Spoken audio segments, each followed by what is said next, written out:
Welcome to another Malt Guild whiskey tasting event. We are joined here by Christine Shared from Koval Distillery. Koval is located in Chicago, Illinois.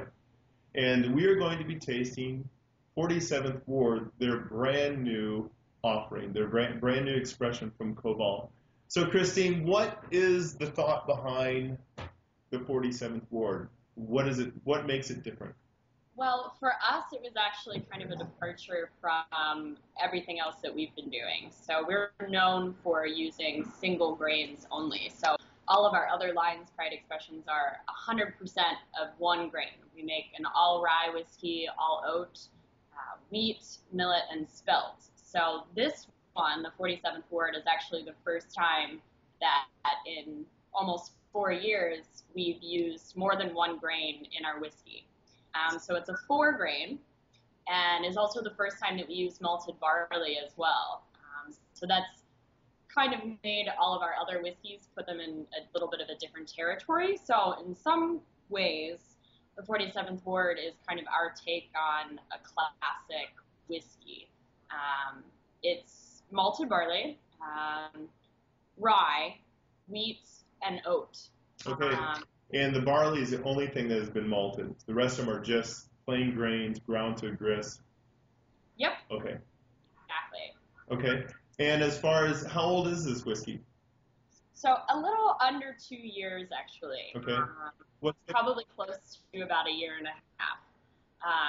And part of the reason for that is our whiskeys are young to a certain extent when you talk about them in age, but the way our master distiller Robert makes them is he's only keeping hearts only. There's no tails in these whiskeys at all, not what goes into the barrel. It's very pure and a little bit more delicate than some other things that are put into heavily charred oak barrels, which the 47th Ward is in. So because it's a little bit more of a delicate spirit of those hearts, we don't really need to leave it in there for much longer than that, and it all kind of varies from barrel to barrel. All of our whiskeys are single barrel, so it's not blended at all. We actually started with the mash bill of rye, wheat, oat, and malted barley. Put it in that heavy char. We also use smaller oak barrels. They're only 30 gallons, which also kind of affects the aging process a little bit. It happens a teensy bit faster. They're brand new when we put the whiskey in there, so they're very fresh and make that age. You know, we get this color after a little over a year. It starts to reach that color, and then at that point, it's just about taste, really. As far as these are heavily charred, we were talking 3, 4 nice alligator char. Yeah. Oak barrel, yeah. Heavy char. Our alligator. 30 gallons American oak. Mm-hmm. Okay. Mm-hmm. What type of proof off the still are we talking? Is it really at a higher proof, a 140, 150?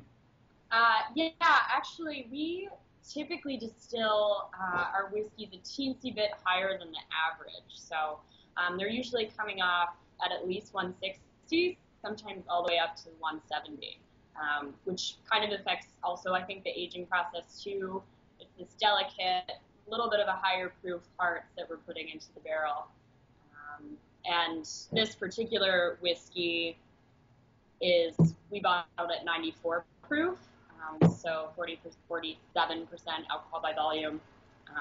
Unlike our other whiskeys, we've bottled at 80 proof, kind of baseline standard there. So this one has a little bit more tenacity, I like to say. When this whiskey goes into the barrel, what proof does it go into the barrel? Is it 110, 125? 113. 113. Okay, and that's pretty standard. Mm-hmm. Okay. Standard, yeah. Good. Okay, well, let's get into this. Let's get into this. So what are we nosing here? Pour myself with that. We usually pick up. Let me pour it here. Oh yeah, no, that's good. It has a slightly kind of just something that's the teensiest bit sweet and kind of fruity to the nose. I think the wheat really kind of comes through on the nose in particular, whereas you get some of the other grains in the taste and the finish. The wheat really comes through here, and a little bit of banana is kind of the most specific nose profile that you can get from this guy, and that largely comes from kind of slight inherent sweetness of a grain like wheat. I think also at the higher proof, you get many more of the esters, many more of the delicate flavors in the whiskey. That's a good point. Smells absolutely wonderful. It does have a very pleasant nose. That's one thing kind of about Robert's whiskeys kind of across the board is they don't, sometimes whiskeys kind of put you off by the way they smell, or they can, to certain people, but ours tend to have kind of a nice, delicate bouquet that I think is indicative of the way that he's distilling them in particular. Good. That you keep a lot of those. So. Does he typically want some water with this, or do you typically just go neat? That's a good question. I think with this whiskey, because it is a slightly more tenacious and it is 94 proof, it's high enough that kind of depending on how you prefer to drink it, it wouldn't hurt to put a drop of water in it by any means, and in some cases could open up that bouquet, especially even a little bit more. With our other whiskeys, I usually find that being at 80 proof and being kind of delicate to begin with, when even if you put a small cube in there, or if you are making a whiskey cocktail of sorts, even something as simple as a Manhattan, you do have to be very careful with how much you stir it. It only really needs like maybe twice around, and then it's kind of good to go before it gets a little bit too watered down. So they're all made, I think Robert kind of believes that they're all made the way they should be drank to a certain extent, and that the way they've been cut and how much means that it's at a good level to sip. It is proper once it goes into the bottle. It is ready to go. Yeah. Yes. Well, I like the nose. The taste on the palate is very similar to the nose. You get a very wide variety of flavors coming through. A little bit, and this one kind of carries over if you ever have the chance to taste our dark oat, the one that's 100% oat, and then you taste this one, you can really feel the oat coming through, particularly on the palate.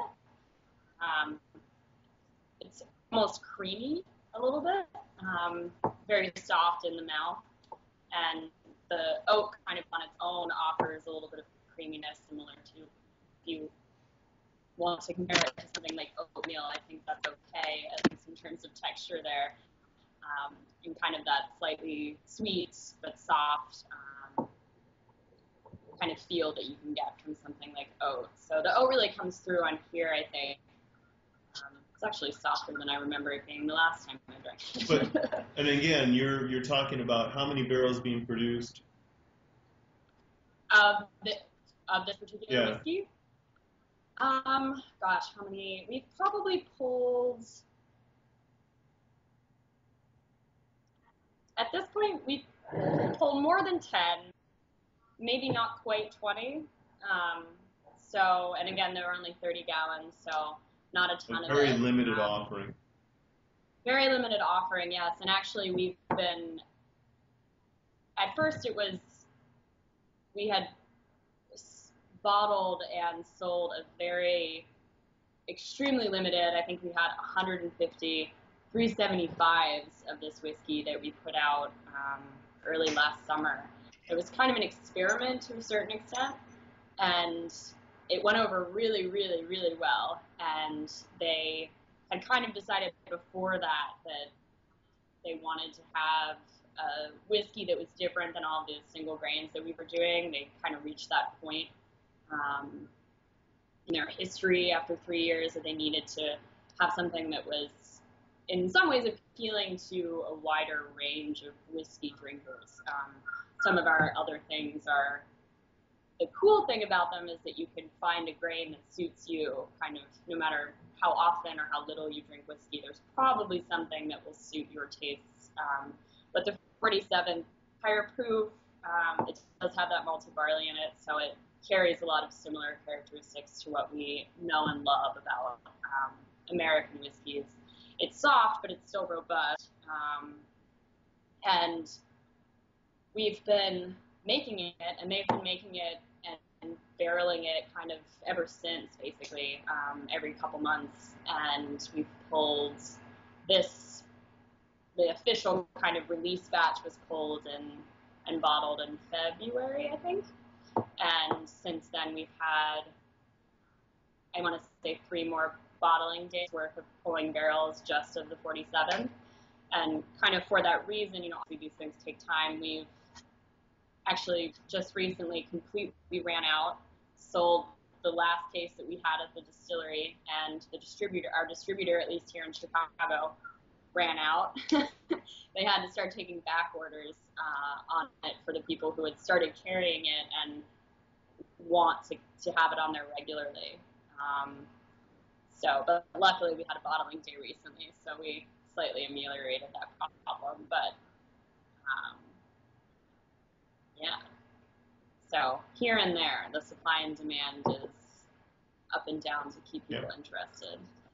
Good. Well, I think this is an excellent product. Koval's 47th Ward is the whiskey, a new release per se, but not necessarily a new product for you guys as far as distilling. You've been making it for a little while, just waiting for the stocks to come up and release. Very nice, very good. Hopefully our members out there will enjoy this and enjoy their tastings. And as soon as you get a bottle of 47, make sure you do and taste it. Anyway, I want to thank you very much for your expertise.